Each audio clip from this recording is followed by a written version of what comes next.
Та нар бүгд хизээ нэгтээ хэвлийн мэдрэмж мэдэрч байсан. Оюун ухаан нэг зүйл хэллээ. Гэвч хэвлийн мэдрэмж өөрийг хэлдэг. Та хэвлийн мэдрэмжээ дагаад харамсдаггүй.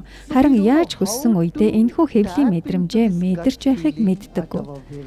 Юу хийх хэрэгтэй вэ? Энд 3 төвшний биеэ мэдэх хэрэгтэй.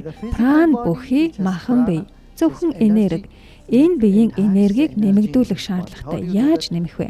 Зөв хоол, зохистой дасгал хөдөлгөөн, багахан, хэтэх биш дасгал, йог болон амьсгалын дасгал эдгээр нь бидний биеийг зохих хэмжээнд байлгадаг. Хоёрт сэтгэлээ одоо цагт байлга. Сэтгэлийн зовиоргүй байхад бясалгал маш чухал.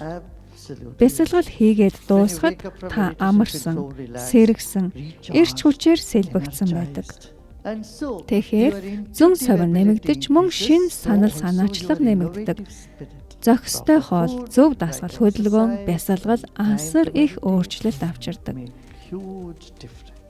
Жилд 2 удаа, эсвэл 3 удаа, 3-аас 4 хоногийг өөртөө гаргаснаар өөрийн чадваруудыг нэмэгдүүлж, өөрийн батарейгаа цэмгэлж чадна. Тэгээд хинч, юу ч таны инээмсэглэлийг арилгаж чадахгүй.